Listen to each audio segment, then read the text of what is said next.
I'm Rabbi Ammi Hirsch of the Stephen Wise Free Synagogue in New York, and you're listening to In These Times. The Assad family's 6-decade rule over Syria has ended after 13 years of civil war, with a lightning rebel advance that seized Damascus and toppled the regime.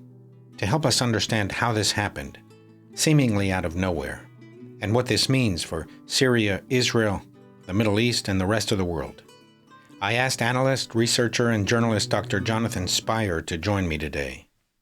The author of Days of the Fall, a reporter's journey in the Syria and Iraq wars, based on his numerous trips to Syria and Iraq.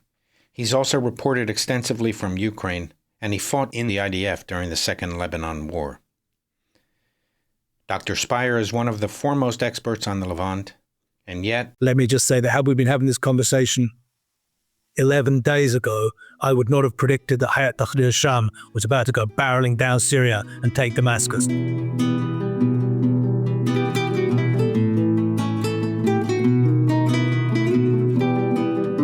Dr. Jonathan Spyer, thank you for coming on this short notice and during a dramatic week. Welcome to In These Times. Thank you very much, Rabbi Hirsch, and thanks for the invitation. You're one of the great experts on the Levant, on that part of the world. Before we get into your understanding of what actually happened this week, you have a fascinating background. You traveled in areas of Syria and Iraq. You uncovered evidence of use of chemical weapons. It led to a groundbreaking book. Could you tell us about your travels in that part of the world?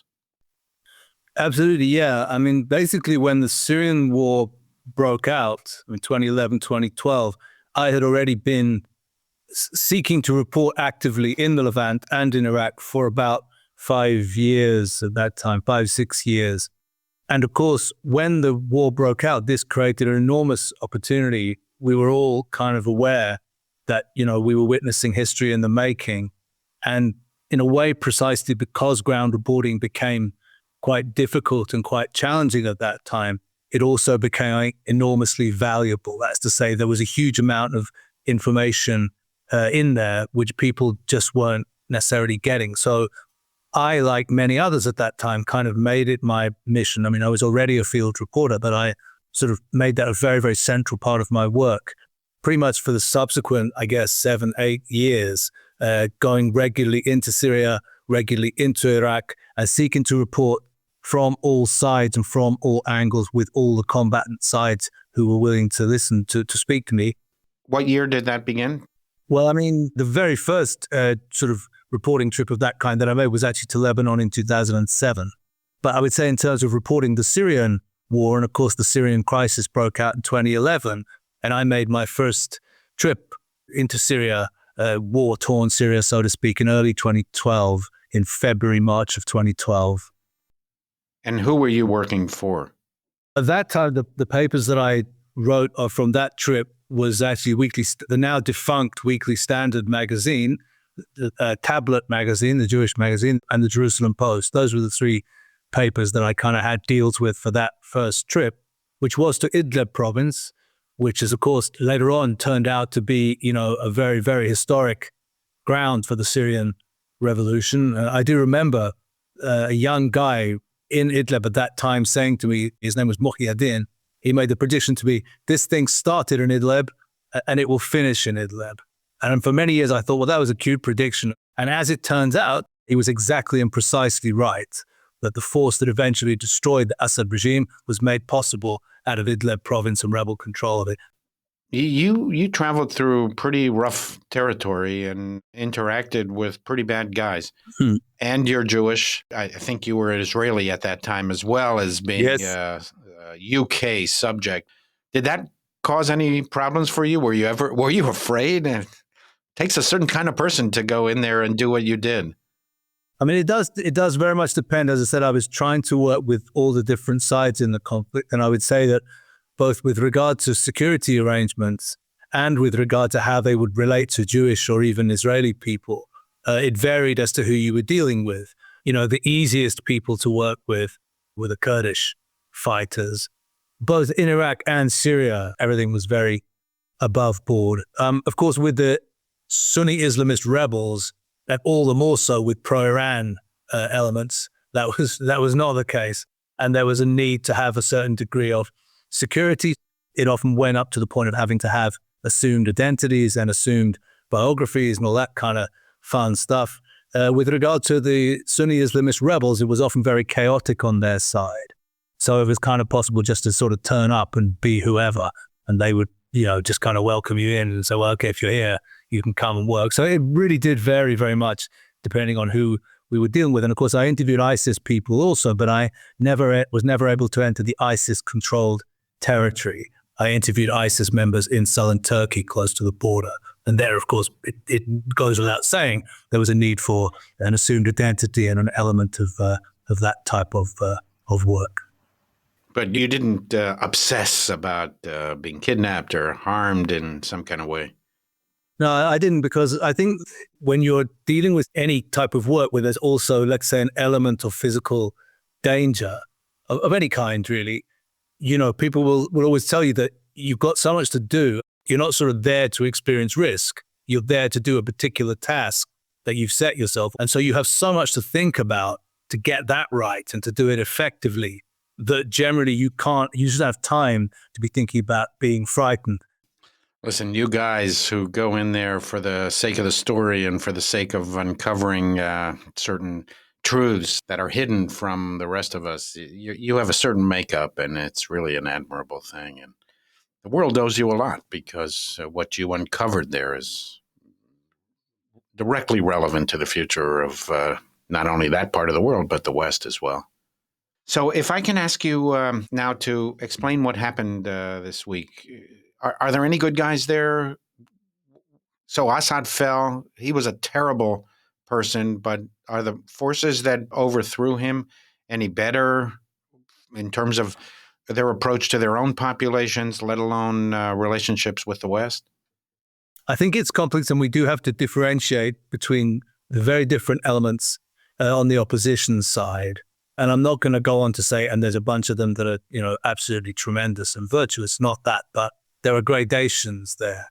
With regard to the regime, the Assad regime and the people around him, as is now becoming apparent to the world because of the evidence emerging from Assad's places of incarceration, and specifically the Sadnaya jail close to Damascus, it's becoming apparent to the world that this regime deserves to be placed alongside the very worst regimes known to history in terms of its record of its treatment of other human beings, both Syrians and non-Syrians. There is, of course, absolutely nothing to be said in its defense. With regard to the opposition, the force that has basically achieved the destruction of the Assad regime pretty much single-handedly, it wasn't really a coalition of rebel forces. It was a single force, which is Hayat Tahrir al-Sham, is a Salafi jihadi organization. That is to say, it is an extreme Sunni Islamist organization. And frankly, I would not encourage people to expect anything particularly positive to come out of organizations like that. And I think it's already becoming apparent that Hayat Tahrir al-Sham is in the process of setting up a very repressive Sunni Islamic successor regime to the Assad regime.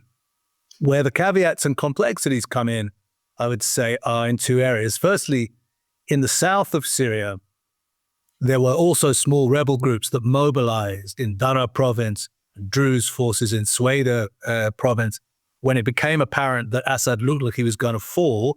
And these are rebels who are not necessarily Sunni Islamists. Some of them, by the way, have worked closely with Israel in the past in the course of the civil war.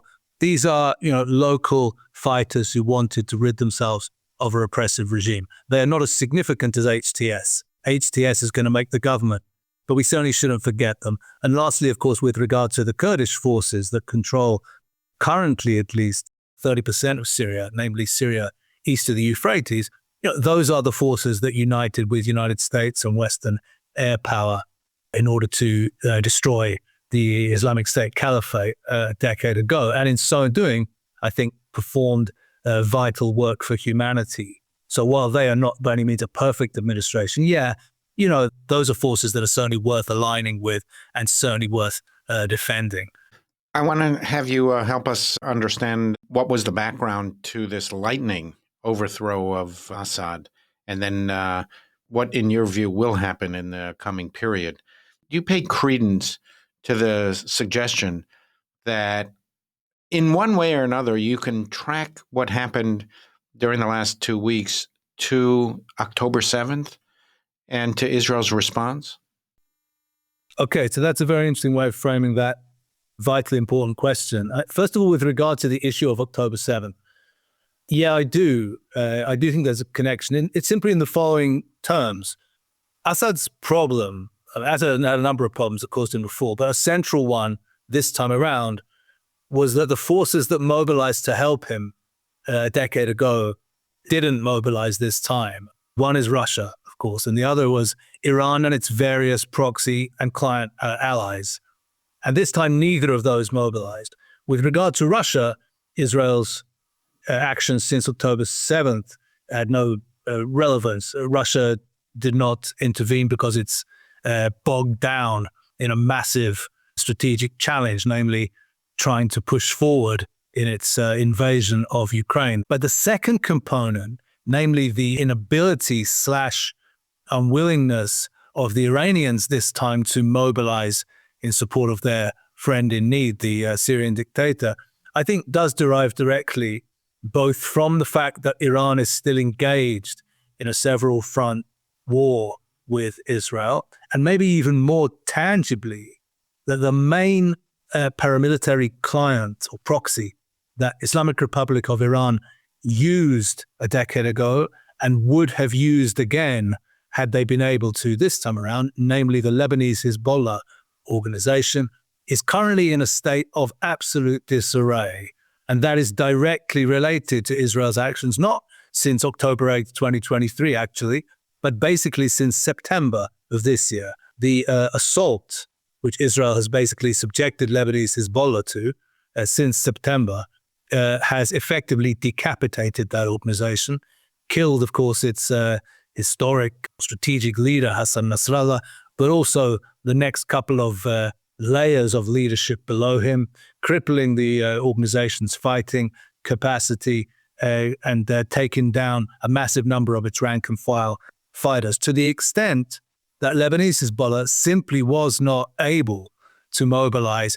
It mobilized in a very small way and inconsequential way in the end, but to any extent to save Assad. So in this respect, yes, I think that Israel's response to the Iran-led regional axis, and I should include, by the way, Israel's destruction of Iranian air defenses in October 26, which leaves Iran a little bit helpless. So it's not really in a situation to escalate against Israel either at the present time, including that Israel's treatment of Iran and its allies in the course of the last year was a significant, maybe even decisive, but certainly not exclusive factor in explaining the reasons for Assad's rapid collapse. The issue which I think we should discuss of the central and pivotal role played by the Republic of Turkey, which I think really stands at the center of the insurgent and Islamist success this time, of course, wasn't to do with Israel, but the weakening of Iran, which undoubtedly plays a central role in Assad's collapse, is, pretty much the work of Israel over the course of the last year, and especially since September. So if you look back at the events of October 7th, it was launched in the first place to attack Israel from several fronts, remake the Middle East to a certain degree in Iran's favor and Hezbollah and Hamas's favor. So looking back at how events eventually unfolded in the 14, 15 months since, is it accurate to say there was a massive miscalculation, both on the part of Hezbollah and Iran and Hamas, for that matter? Yeah, I think so. I mean, we should note that all the evidence suggests that Hamas had not informed or coordinated the October 7th assault and massacre with its allies in Lebanon or indeed in Tehran. So from their point of view, it turned out to be a clear miscalculation in the sense that the Iranians did not fully mobilize simultaneously on Hamas's behalf.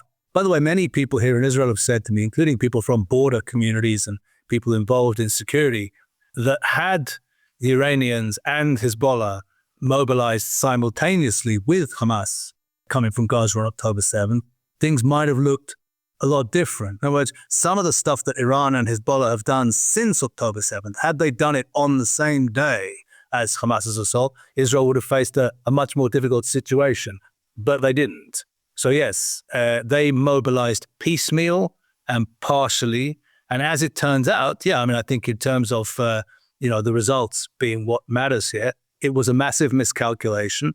They intervened partially to help Hamas. Hamas clearly carried out October 7th to try to strategically transform the situation in the Middle East.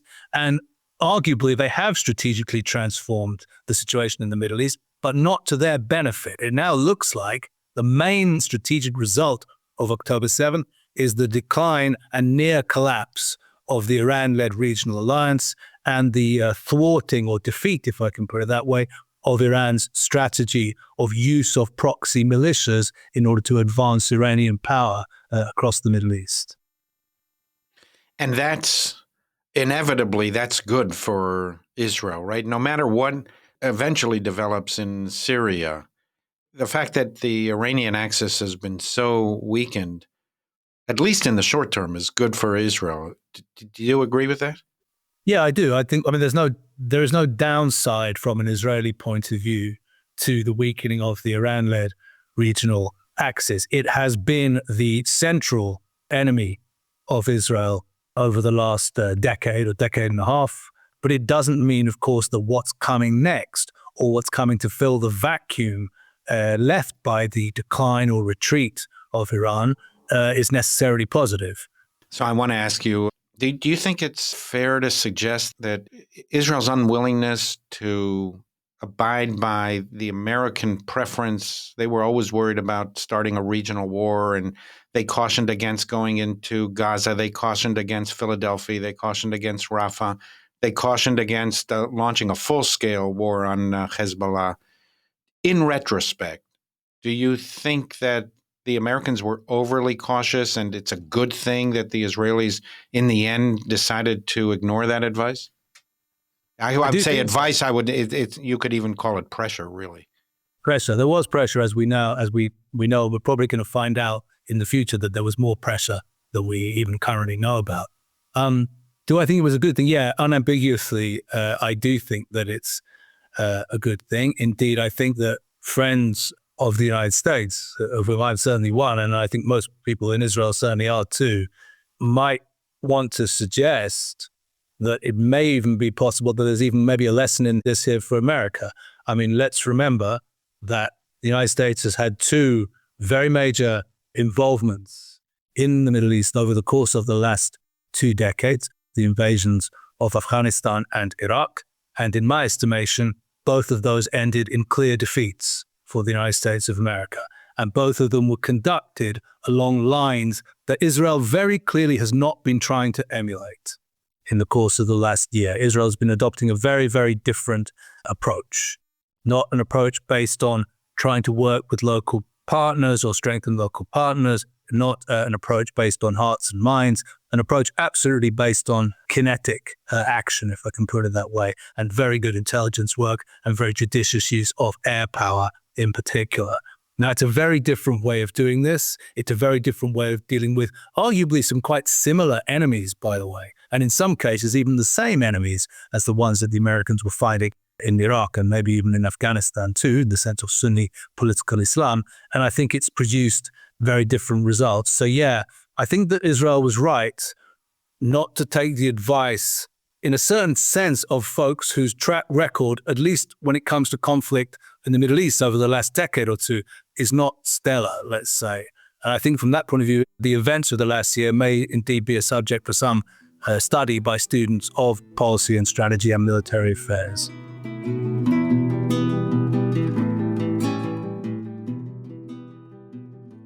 I think it might be fair to say there are 3 major powers in the Middle East: Israel, Turkey, and Iran. What is Turkey's role in all of this? Turkey has been strengthened significantly as a result of Assad's fall. They pushed for it, they wanted it, they supported it. What do they have to gain from all of this? And I say that also in the context of the uneven relationship that's developed with Israel and to a certain degree with NATO and the West.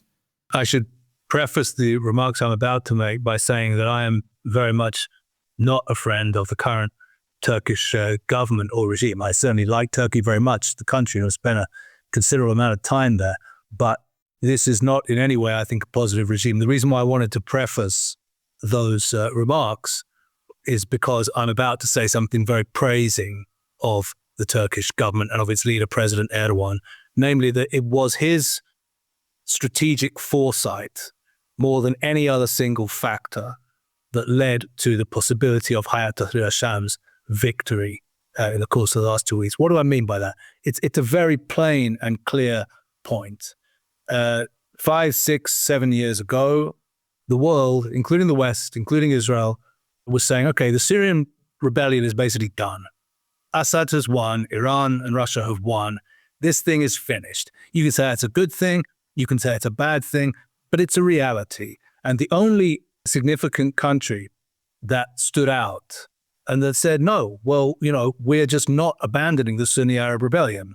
We're going to stay in occupation of a little area of northwest Syria, and we're going to allow the insurgents, the Sunni Islamist forces, to keep on building and to incubate their new organizations and to train and to get ready, was Turkey. And people couldn't figure out what Erdogan was doing. And smart people who didn't necessarily support or oppose him were just saying, surely eventually Erdogan's going to realize he's wasting his time with this. This is just pure cussedness and bloody-mindedness on his part. He's just not prepared to accept that his side had been defeated. Well, here we are. And all of that comes down to the decision by Erdogan not to abandon the Sunni Islamist rebellion. So I say this in no way because I regard either him or the fighters he supported as positive. I certainly don't. But when it comes to effectiveness and strategic foresight, I think it's necessary to give credit where it's due. And right now, it's certainly due to the Turkish president. At the same time, he's quite a ferocious enemy of the Kurds. The Kurds are allies of Israel in the West. And I think they control something like 30% of formal Syria. How do you see that playing out? Yeah, it hasn't been sufficiently covered in media coverage of events in Syria because, of course, of the very dramatic occurrences regarding Damascus and Homs and Hama and then Aleppo before that.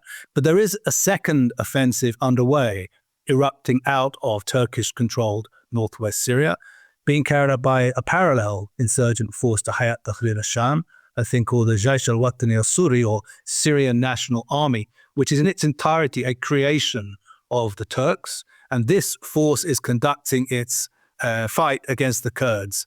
And it has now taken the town of Manbij. And I was speaking to Syrian Kurdish friends who told me that this force has now crossed the Euphrates and is pushing towards the town of Kobani. And they have genuine fear, given the nature of this force, that something terrible might be about to happen if the Syrian National Army enters Kobani. When I say something terrible, I mean massacre and ethnic cleansing. What they've told me is that the SNA fighters are not particularly good fighters. And if it was a straight fight between them and the Kurdish fighters, they'd be able to hold them back, certainly, and to defeat them. But the problem is, at least from what I've been told, that Turkish drones, Turkish artillery, and indeed Turkish air power now is being deployed in support of those fighters. As a result, the Kurds are finding it very, very difficult indeed to mount an effective defense. And a kind of SOS is being raised by the Syrian Kurdish Authority now, both to the United States, also to other countries that have expressed support for them in the past, because they really are in a tight spot right now. And unless something is done, we could be looking at some very, very worrying developments east of the Euphrates in the period ahead. So let me ask you what you think about the coming months and years. I hesitate to do this because prophecy is difficult to begin with. It's a fool's errand, and things are seen, at least from my innocent lay perspective, so chaotic in Syria that Well, they surely are. Maybe, and nobody really knows what is going to happen. But how do you see the next period unfolding? Do you think it's pie in the sky? The Jolani gave a nice interview on CNN recently and talked about democracy and respecting people's rights. And I mean, these forces are really, really bad forces in control of Syria at this point. what do you think are the prospects of Syria becoming a more decent place? More decent place, I think, might be hoping for a bit too much. Jolani is again an effectual leader. If we want to look at the ways in which he will try to lead, we have some precedent to look at because, of course, Jolani has been running a little government of his own now for the last 5 years inside the area we were talking about before of northwest Syria that the Turks kind of carved out for the rebels, because Jolani and Hayat Tahrir al-Sham created their own de facto government, which they called the Syrian Salvation Government, and it ruled over Idlib province in the 4 or 5 years prior to the current events that we're witnessing. What did that governance look like?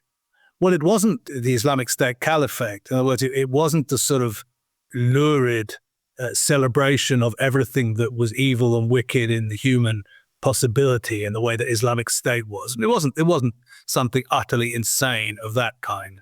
It was a deeply repressive Sunni Islamic form of governance, which made non-Muslims second-class subjects or second-class, I hesitate to use the word citizens, but second-class inhabitants. It did not, however, carry out sort of mass slaughter or enslavement of non-Muslims in the way that ISIS did. But what it certainly was an authoritarian form of rule in which, notably, the official positions of government were held by people other than Abu Muhammad al-Jolani, and at the same time, he was the real power. So that looks to be like what he's currently trying to create in Damascus. He's just announced the appointment of an interim prime minister yesterday. The man's name is Mohammed al-Bashir, and we know about him because he was Jolani's prime minister of the Syrian Salvation Government in Idlib. So it tells us he's a little bit trying to replicate that model in which, once again, Mohammed al-Bashir handles all kinds of administrative tasks, but the real power behind him is Hayat Tahrir al-Sham's guns, and behind them, the decider is Abu Muhammad al-Jolani. Power is his game. That's what he's after. Much more so, I think, than the implementation of this or that ideology. So what I think we are witnessing is the birth of a very repressive form of Sunni Islamist governance, now holding power for the first time, consequentially, in the Levant. Islamic State, of course, was a kind of experiment in governance, as was Hamas in Gaza. But these were provisional and partial and certainly never accepted by the world. I think Jolani stands a fairly good chance of becoming the accepted leader of Syria if he doesn't make any massive mistakes. So that's what I think we're looking at. I think that we can tell quite a bit about where this may be heading from Israel's actions. Israel, as you are aware, has been engaged in a very large-scale process of destruction of Syrian weapons capacity. And that's clearly because Israel thinks that what's about to be born is something very negative indeed. I would tend to concur with that assessment. Now, could it get worse than that? That's what I think is fairly certain.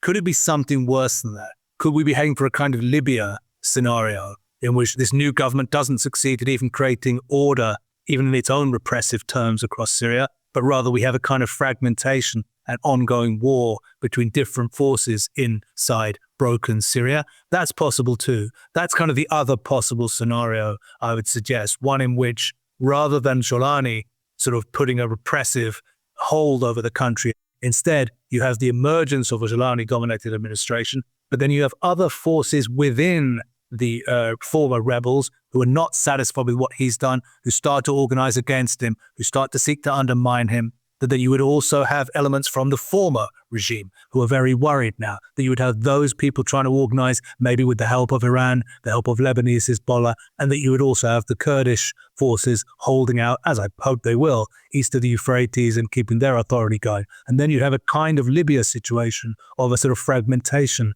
and partial collapse of the country. That, I would say, is just as realistic as the prospect of a new centralized Sunni Islamist Syria headed by Jolani in Damascus. I don't really see there being much of a third alternative. I think it's going to be either one or the other of those scenarios, I would suggest. Either of those scenarios portend tense and belligerent attitudes towards Israel. Is that right? Yeah, I think that's a near certainty. I mean, unfortunately, what the Syrian civil war consisted of was, in effect, an Iran-supported brutal dictatorship, the Assad regime, facing against a Sunni Islamist insurgency, looking to create Sunni Islamist governance. Nothing within that possibility, I think, portends well for Israel. And I would add, in the past, when Israel has made peace successfully with its Arab neighbors, specifically with Egypt, it was when Egypt was at the end of a trajectory of ideological governance. The Free Officers, remember, came to power in Egypt in 1952. There was no less than 3 full-scale wars that their regime fought against Israel in 1956, 1967, and 1973 before, at the end of that trajectory, the ideology hadn't worked out. The leaders were getting older. The leaders were tired. Then they decided it was maybe time to give the next generation a chance and to make peace. I would remind all of us that Abu Muhammad al-Jolani is a young leader of an ideological movement. So in a certain sense, we're only at the very beginning of his trajectory. The possibility, therefore, that he will adopt a kind of pragmatic view and be willing to coexist, or still less to make formal peace with Israel, I think is fairly remote at the present time. So that explains, as you mentioned, Israel's really immediate bombardment of Syrian assets, military assets, trying to take out as many of them as possible. And I would also add they immediately moved into the buffer zone in the Golan Heights and seized control over the Syrian part of the Golan Heights, the Hermon Mountain. The Israelis defined that as a temporary measure, but that's going to be a long time. They're not leaving that part of the Golan Heights anytime soon, right? I would think that's right. I mean, from the Israeli point of view, the DMZ, the Demilitarized Zone, which was created by the Separation of Forces Agreement of 1974, was conducted with a Syrian regime that no longer exists, and that therefore the agreement is moot. Do you think, with all of these forces fighting over Syria, and with invasion of territories, just seizing territories, the borders of that part of the world were set during World War I in the Sykes-Picot Agreement. I think that was 1916. Does that have any meaning anymore? Or is that ever going to be a demarcation line in the future? I mean, the interesting thing has been in the course of the last decade, when these borders have been in all parts of the region rendered largely fictional, and not only in the areas affected by Sykes-Picot, but I'd say beyond that also in Libya and also in Yemen.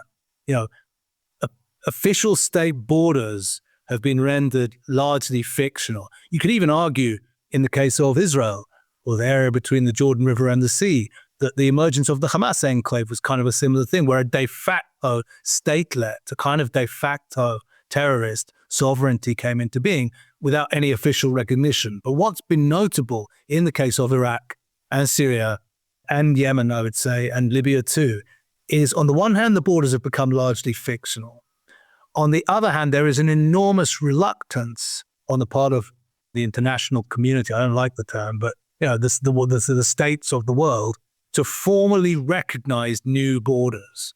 There's a very, very clear reluctance to allow any of these countries to formally break apart, even when de facto they have broken apart. And this strikes me as anomalous, and I think it's something which probably the states of the world should try to move beyond. As an example, in 2017, and I was there and witnessed it, there was an internationally observed, very fair independence referendum held in the Kurdish regional government part of northern Iraq, and over 90% of residents voted for secession, for independence from Iraq, but they were prevented by force from doing so by Iran-supported militias, and the world didn't really make a squeak. The world didn't say, well, that's kind of not really fair. So, there's a awareness that these countries have split apart, but there's an enormous reluctance to acknowledge that and perhaps build a new diplomacy with regard to the facts on the ground in the Middle East.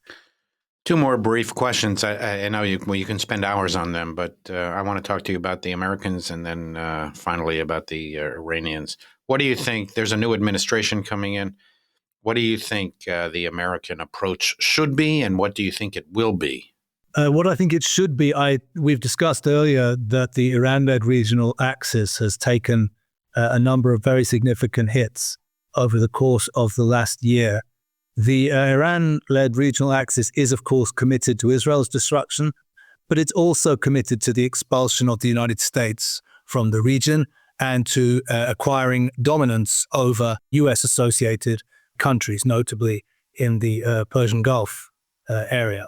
That means, in my view, that if an enemy that's committed to your undoing is suddenly vulnerable, you'll be well advised to keep pushing. I think that Iran is very vulnerable at the present time, and what I sincerely hope begins in the new year with the coming into office of the president-elect is a newly confident forward strategy in which the goal should be the demise of the Islamic Republic of Iran. Because without that regime falling in Tehran, you cannot have normalcy. Not in Iraq, not in Yemen, not in Lebanon, not with regard to the Israeli-Palestinian conflict, and probably not also even in Syria, even if its main client has just fallen there. So that's what I think should happen. And I think that Israel should have a part in that. Other regional assets and allies should have a part in it, and it should be led by the United States of America. What do I think will happen? I hope that's what will happen, of course. And there's some evidence to suggest that it may. There are people who think that way, such as, for example, the soon-to-be Secretary of State, Marco Rubio, who I think would probably sign on to most of what I just said. So we'll see. The president-elect is, of course, famously unpredictable and can go in all kinds of directions. So I wouldn't want to say with any certainty that that strategy will be followed. I hope it will be. And when it comes to predictions, let me just say that had we been having this conversation 11 days ago, I would not have predicted that Hayat Tahrir al-Sham was about to go barreling down Syria and take Damascus. So I'm probably not the best one to make predictions. One final question, and it was a good segue to my question about Iran. How stable do you think that regime is, and how realistic would it be to topple that regime, as you yourself pointed out a few minutes ago? In the course of the last 5 years, Iran has experienced two episodes of very serious discontent in the period 2019 in a limited way, and then in a very, very extensive and serious way in 2021, 2022. And the events of 2022, many Iranians tell me, represented the most significant domestic unrest that the Islamic Republic of Iran has ever experienced since its inception in 1979. So my sense from that and from conversations with Iranians is that this is not a popular regime, and that's not a controversial thing to say. Many Iranian analysts and observers and citizens will tell you that the core support of this regime is probably around 20% of the population. But I think most serious analysts of Iran will tell you also that 20%, it might be narrow support, but it's deep. Those are people who have benefited enormously from their association with the regime. Ideology, Iranian friends tell me, is not as strong there in any way as it used to be in the early days of the regime. But self-interest certainly is there, and that provides an incentive for them to fiercely defend the regime, and they are well organized and they're well armed. So it means that anybody who wants to make revolution in Iran will have to get past some pretty formidable barriers. The other thing to note is that as of now, at least, there does not appear to be anything remotely resembling a nationwide, let alone united revolutionary leadership. So my view is that that is a necessary element that needs to be established, and only Iranians themselves can establish that. Maybe with the help of external forces. We can think of examples known to history, such as the Bolshevik Revolution in Russia in 1917. The Bolsheviks were certainly an authentic local force, but their ability to organize was made possible by the support of the German Empire. So external forces can play a role too. I sincerely hope that the enemies of Islamic Republic of Iran are thinking about ways to work with Iranians inside Iran who want to bring down this regime. That has historical precedents. That can be done. I think the regime is vulnerable. I think internally they've messed up the economy. They've messed up the husbandry of Iran's resources, the management of its water, for example, the management of its agricultural land. Inflation is high. The currency is not doing well. I think that the defeat region-wide, which they're in the process of suffering at the hands of Israel will wipe out also any claim they may have had that we may not be able to manage Iran internally, but hey, we're kind of making Iran advance on the regional level. That's not going to be true either. So I think their legitimacy is going to be further declining. So yeah, everything's there to make revolution in Iran and the bringing down of the Islamic Republic a possibility. But once again, one should not predict anything like that. There's everything to work for, is what I would say. And do you think that the Israelis and or the Americans will take out the nuclear facilities before Iran gets a bomb? And are the Israelis even capable of doing that on their own? I think that Israel clearly is capable of doing very severe damage to the Iranian nuclear program.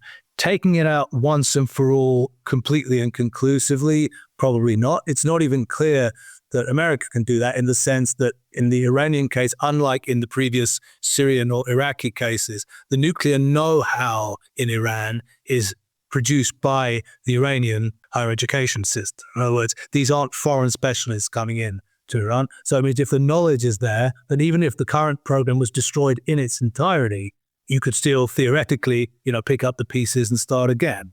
Can very, very serious damage be done? Certainly by the United States, yes. I think also by Israel. And I hope that there are serious considerations to that being given for the following reason. Some smart Iran analysts are saying that if the proxy strategy has been defeated, then it will be natural for Iran to fall back on its other areas of strength and power projection. One of those is ballistic missiles. The other is the nuclear program. And that therefore, from that point of view, there is a greater chance now that we could see Iran trying to move towards a rapid breakout and testing of a nuclear weapon than may have been the case even just a year ago. I hope that our intelligence is good enough to know when that decision is made, and that we'll have enough time between the decision being made and the weapon being tested to then act militarily. We'll have to, I guess, wait and see, and I guess we're going to find out quite soon. Dr. Jonathan Spyer, thank you. Thank you very much for being with us, for spending this time, in particular for all of the work you've already done, your expertise, your courage. Keep writing, keep thinking, and I wish you and your family a joyous Hanukkah and a good and productive 2025. Thank you very much, Rabbi Hirsch.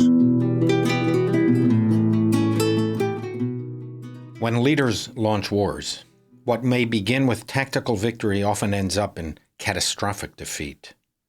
While we never know what tomorrow brings, especially in the Middle East, I think it is not too early to conclude that what began with a devastating defeat for Israel on October 7th, 2023, has turned into an overwhelming victory. It came at an unimaginable price. 15 months of war and counting. 1,200 innocent Israelis slaughtered in their homes and in the fields. Another 800-plus soldiers killed, thousands wounded in combat. 250 hostages, 100 of whom are still captive. The erosion of Israel's diplomatic standing and the explosion of anti-Semitism in the West. Severe damage to the Israeli economy, morale, and social cohesion. 80,000 Israeli refugees displaced from their homes. And tens of thousands of Palestinian and Lebanese casualties, many of whom were non-combatants, and whose deaths and ongoing suffering I also mourn, despite the support of many of them for Hamas and Hezbollah, and their apparent and appalling glee for Hamas's brutality on that day. In prevailing, Israel has defended Western civilization itself. If it is not acknowledged now, it will be when history records its judgments on our era. While multiple factors contributed to the fall of the House of Assad, it would not have happened at this time without Israel's decimation of Hamas, its defeat of Hezbollah, and its weakening of Iran, the source of so much terror, extremism, and instability. The world is a better place because Sinwar, Nasrallah, Def, and their henchmen have all been sent to the place of eternal damnation reserved for the worst of our species. These are historic times. The Middle East is being remade, as Sinwar intended when he launched his terror campaign, just not in the way he wanted. I hope that Syria can be transformed into an oasis of pluralism and human rights. I hope that the new regime will seek peace with Israel in the West. But it seems to me that much more likely will be the emergence of some form of Islamist fundamentalism or years of chaos and civil war. I hope I'm wrong. I'm not an expert on international affairs, as is Jonathan Spire, but I do know something about Jewish values. While Judaism recognizes that sometimes there is no alternative to war, our tradition yearns for peace. Who is a hero, our sages ask? One who turns an enemy into a friend. Seek peace and pursue it is Judaism's message. All that is written in the Torah is written for the sake of peace, the Talmud teaches. You are your brother's keeper, Judaism insists. We are obligated to recognize the humanity in every human being. During the height of the Syrian civil war and the refugee crisis that washed over Europe, I led a synagogue delegation to Greece and Germany. We stood on the shores of the mythical island of Lesbos, 14 miles from Turkey. Waves of desperate men, women, and children clamored to reach this beach, many drowning in the strait or close to the shore. Many others were rescued, their saviors among the most admirable souls our species can produce. There were Israelis among the rescuers as well, people who left their comfortable jobs and their comfortable homes, ever ready to wade into the ocean and risk their lives to save the desperate and the drowning. I remember meeting several Syrian children in Greece. I asked them where they were from, and they all said Palestine. They had lived in Syria for generations. Assad butchered their families. They endured chemical attacks. They fled Syria, and they each responded that they come from Palestine. Still, all I saw were beautiful children, now refugees, swarming around us, eager to receive not only the supplies, clothes, and treats we brought with us from the United States, but more importantly, to connect with us on a human level, they who had witnessed the worst inhumanity. These kids were like any other children in the world. They were like our children.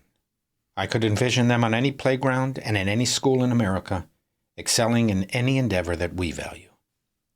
I think of those kids often now, 7 years later, and wonder what became of them.